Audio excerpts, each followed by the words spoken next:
Assalamualaikum warahmatullahi wabarakatuh. Apa kabar teman-teman? Bersama saya Naiba dalam suluk motivasi dari Sang Santri. Hasan dan Husain putra Ali, dua uangnya Nabi. Teman-teman, Hasan lahir pada pertengahan bulan Ramadan tahun ketiga Hijrah. Dia adalah anak pertama Ali dan Fatimah. Aku ingin melihat anakku, pinta Nabi. Mereka lalu menunjukkan si bayi. Nabi memandangnya dengan penuh cinta. Beliau tampak berpikir, lalu bertanya, "Akan kau beri nama siapa bayi ini?" Ali adalah lelaki kesatria dan pemberani, yang ingin anaknya kelak mencintai orang mulia, berjihad melawan orang-orang sesat, memerangi musuh dan membela Islam. Ia pun menamai anaknya Harb, artinya peperangan. Rupanya Nabi tidak suka dengan nama itu. Meski seorang panglima perang, beliau sangat lembut dan penyayang. Dengan kelembutan sosok seorang Nabi, kemudian beliau berkata, "Namanya Hasan." Nabi pun melantunkan azan di telinga Hasan, menggelar akikah pada hari ke-7 dan menyuruh supaya rambutnya dicukur, lalu disedekahkan dengan perak. Bekas budak Rasulullah, Abu Rafi kemudian menuturkan, "Kulihat Rasulullah melantunkan azan di telinga Hasan sesaat setelah lahir."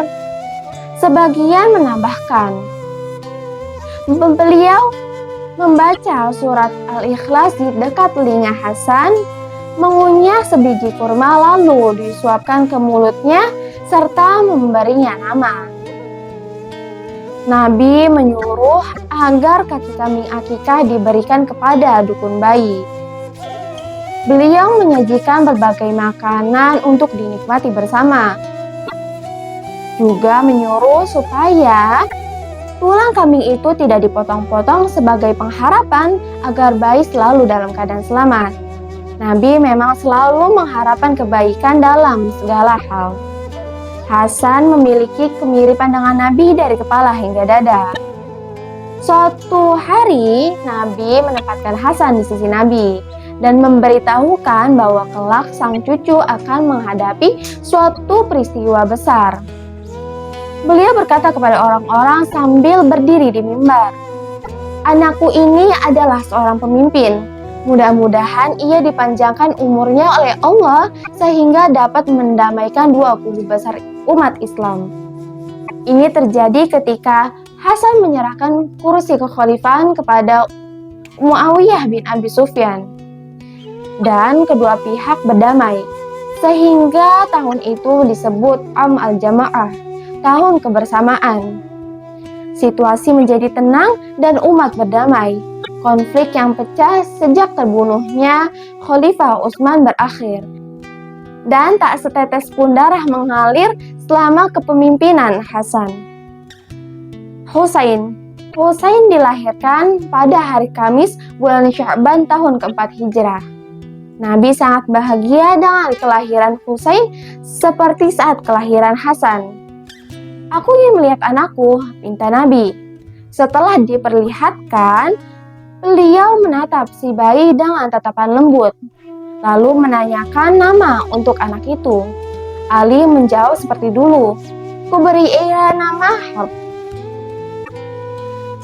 Nabi lagi-lagi menolak. "Namanya Husain," kata Nabi. Nabi memang lembut dan menyukai nama yang baik. Nabi pun menggelar akikah untuk Husain seperti yang beliau lakukan untuk Hasan. Rasulullah sangat mencintai Hasan dan Husain.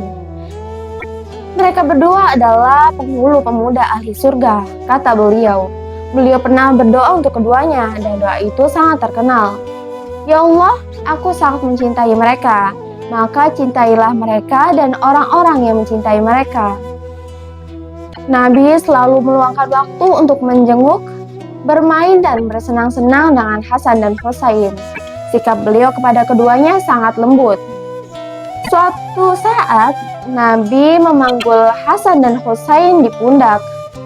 Sesekali beliau mencium Hasan dan sesekali mencium Husain. Tiba di depan para sahabat, beliau berkata, "Siapa yang mencintai mereka berarti mencintai aku. Siapa membenci mereka berarti membenci aku." Beliau pernah berdoa agar mereka tidak terkena penyakit mata. Kumintakan perlindungan untuk kalian dengan kalimat-kalimat Allah yang sempurna dari segala macam godaan setan, segala yang beracun, dan segala penyakit mata. Beliau juga bersabda, kakek kalian Ibrahim juga melindungkan Ismail dan Ishak kepada Allah dengan mengucap, aku berlindung dengan kalimat-kalimat Allah yang sempurna dari segala macam setan, segala yang beracun mematikan, dan segala bentuk mata jahat. Suatu ketika, Hasan dan Husain bersama orang tua mereka datang ke rumah Nabi. Nabi langsung memangku Hasan dan Husain, mencium mereka penuh kasih sayang. Sebelah tangan beliau merangkul Ali dan sebelah yang lain, Fatimah. Mereka lalu berselimut kain hitam sambil berdoa, "Ya Allah, semoga kembali kepadamu bukan ke neraka." Tak hanya 1-2 kali Hasan dan Husain menaiki punggung Nabi saat beliau bersujud. Nabi memberi isyarat agar membiarkan saat ada yang bermaksud melarang mereka. Usai sholat, Nabi langsung memangku mereka dan berkata, "Siapa yang mencintai aku, cintailah dua anak ini." Suatu hari, Umar melihat Hasan dan Husain sedang menaiki punggung Nabi dan berkata, "Sebaik-baik kuda tunggangan adalah yang ditunggangi kalian." Lalu Nabi membalas, "Sebaik-baik penunggang kuda adalah mereka berdua." Jika Hasan dan Husain menunggangi Nabi saat beliau sedang mengerjakan sholat, beliau tidak akan menurunkan mereka sampai mereka sendiri yang turun. Jika melakukan ruku, beliau akan merenggangkan agak lebar agar mereka bisa bermain-main di bawahnya. Abdullah bin Shaddad meriwayatkan, saat Rasulullah mengimami sholat, tiba-tiba Husain datang, lalu menaiki pundak beliau. Saat beliau bersujud, beliau pun memperlama sujudnya, sampai sahabat mengira sedang terjadi sesuatu. Begitu saat usai, mereka berkata, "Wahai Rasulullah, tadi engkau bersujud lama sekali." "Ya, anakku tadi kesini. Aku tidak ingin terburu-buru sampai ia puas dengan keinginannya," jawab beliau. Nabi selalu mencari kesempatan untuk bermain-main dengan Hasan dan Husain. Beliau pernah diundang makan oleh salah seorang sahabat. Di jalan, beliau melihat Husain sedang bermain dengan anak-anak. Beliau lalu bergegas mendahului rombongan. Lalu membentangkan tangan, berlari-lari dan tertawa bersama Husain. Beliau mencubit dagu Husain, memegang kepala dan kedua telinganya. Baru setelah itu beliau memeluk dan menciumnya. "Husain adalah bagian dariku, aku adalah bagian darinya. Allah akan mencintai orang yang mencintai Husain. Husain adalah satu di antara sekian cucu." Suatu ketika, Abu Ayyub Al-Ansari berkunjung ke rumah Nabi dan melihat Hasan dan Husain sedang bermain-main dengan beliau. "Wahai Rasulullah, apakah kau mencintai mereka?" "Bagaimana tidak? Mereka adalah dua wangianku di dunia yang selalu kuhirup aromanya," jawab beliau dengan mantap. Sekian, sampai jumpa. Wassalamualaikum warahmatullahi wabarakatuh.